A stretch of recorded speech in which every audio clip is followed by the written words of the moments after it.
muitos deixaram de seguir a Jesus porque o discurso dele foi muito duro. E agora Jesus torna-se para os seus discípulos, 12, e pergunta: e vocês, querem me deixar também?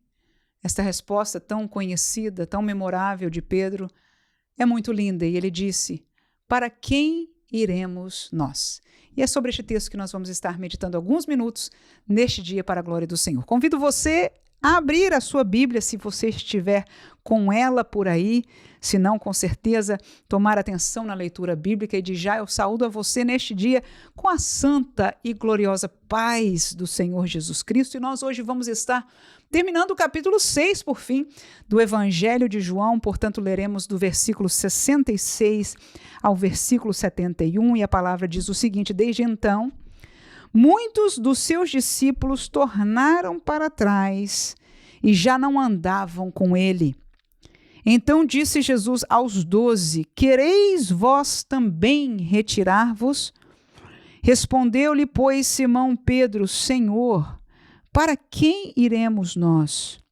Tu tens as palavras da vida eterna, e nós temos crido e conhecido que tu és o Cristo, o Filho de Deus.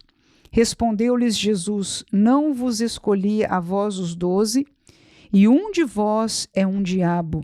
E isto dizia ele de Judas Iscariotes, filho de Simão, porque este o havia de entregar, sendo um dos 12. Querido irmão, este texto me chamou a atenção a pergunta de Pedro: para quem iremos nós? Quando eu trago esta pergunta para as nossas vidas hoje? Porque eu quero entender que Pedro, como falou uma vez, teve uma certa vez que houve uma confusão, foi Gamaliel que tentou explicar ou, enfim, convencer a cúpula religiosa acerca de como tratar o caso de Jesus, e ele disse: olha, já se levantaram outros líderes espirituais, gente que se dizia profeta em nosso meio, e muita gente foi atrás deles. Então, o que eu vejo aqui, Pedro, talvez na realidade dele, é se lembrando de coisas semelhantes. E quando Jesus pergunta: olha, esta é a realidade, vocês estão vendo que muitos já me deixaram e vocês também vão querer deixar? E Pedro então faz essa pergunta: para quem iremos nós? A quem nós vamos seguir, né? Ou seja, houveram outros a quem pessoas do povo de Israel seguiram. E agora aquele grupo, aqueles 12 foram inclusive pessoalmente convidados, chamados por Jesus para estar junto com ele, para estarem com ele. Ainda que a multidão que vinha por causa dos milagres, por causa do pão que foi partido, por causa da palavra também de Jesus, por ser um profeta, para ver os milagres, para receber, estes agora voltaram para trás e não continuaram em seguir a Jesus. Mas a pergunta para mim no dia de hoje, lógica, não seria para quem, mas sim para quê? Para quê? Se nós deixarmos o caminho de Cristo, o caminho apertado, nós trocaremos ele por que outro caminho? Por um caminho de uma filosofia diferente? Por um caminho de um evangelho diferente, por um caminho por si mesmo, ou seja, uma jornada, um caminho de vida, uma decisão diferente. No entanto, mesmo que eu hoje pareça que a pergunta ideal seja o para quê, eu parei para raciocinar, eu parei para pensar, eu parei para meditar, e eu cheguei à seguinte conclusão: sabe que essa resposta é tão válida como ontem para hoje.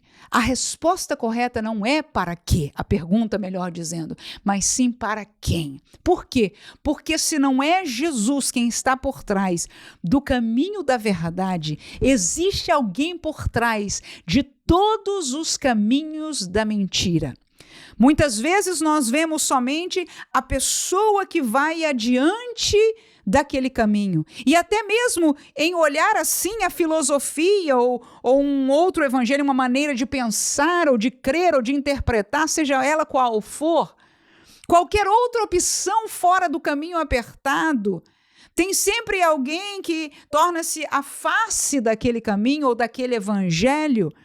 Quando nós falamos do evangelho da prosperidade, há grandes nomes vinculados com ele.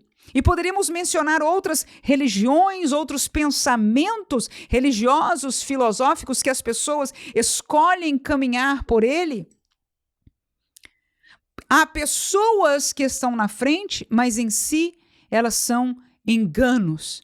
Mas há alguém, isso é o que eu pude pensar neste dia, chegar à conclusão, aleluia, por trás de todos estes caminhos, estes quês, que é um quem que está por trás.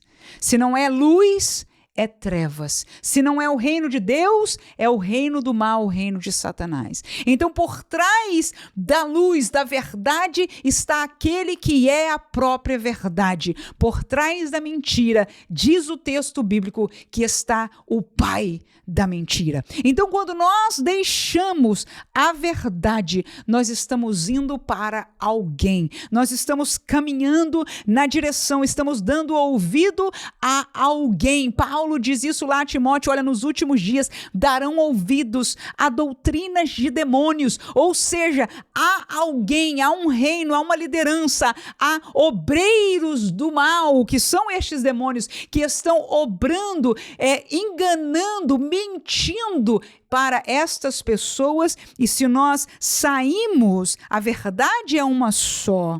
A luz é uma só, a verdade que é a palavra de Deus, que é o verbo, que é o próprio Jesus, que é este evangelho, é uma só, mas os outros caminhos são muitos, há muita escolha. Todos aqueles que deixaram a Jesus puderam escolher o seu próprio caminho, aqueles que já não mais o seguiram, talvez seguiram ao outro justo, não me lembro bem do nome que Gamaliel falou, né? Enfim, outros nomes ali, outras pessoas, não é? Outras seitas ali, entre mesmo os judeus, voltaram cada um para o seu caminho, mas o caminho da salvação é um só.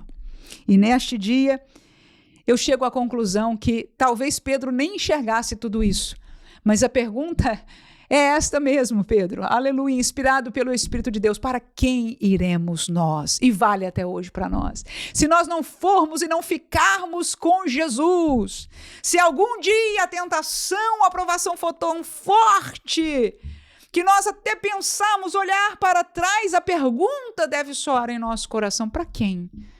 Porque atrás de todo engano, atrás de todos os demais caminhos, está alguém que não é Jesus. E Pedro termina dizendo, nós não podemos ir porque nós temos crido, aleluia. O primeiro passo, a entrada, a gente já creu, aleluia. A barreira da falta de fé, da incredulidade, de não ver, de não entender as coisas espirituais já caiu por terra, nós já cremos.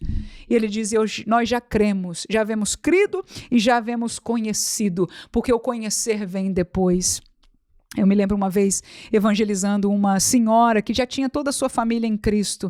E ela dizia, o problema é que eu não entendo. E eu disse para ela naquele dia, eu senti uma graça tão diferente, não foi da minha razão. Eu disse, olha, você está olhando para a ordem errada. Você não tem que entender primeiro. Aleluia. Primeiro você tem que crer, você tem que aceitar, você tem que se render e depois o Senhor te dará entendimento. E neste versículo eu me lembrei disso porque foi esta lógica que Deus nos deu aquele dia. E Pedro disse, porque temos crido e conhecido, aleluia, que tu és o Cristo, porque esta é a verdade. Nós ouvimos a palavra, nós nos arrependemos constrangidos pelo Espírito Santo e aí nós dizemos sim, nós cremos que este é o caminho, então eu aceito. E a partir daí nós começamos a conhecer a este Deus, a caminhar com Ele, conhecer o seu caminho, conhecer o seu querer e tudo aquilo que Ele tem nos ensinado e cada dia seguimos, prosseguimos em conhecer a palavra de Deus e ao nosso Deus. Que Deus abençoe você neste dia, em nome de Jesus. Amém.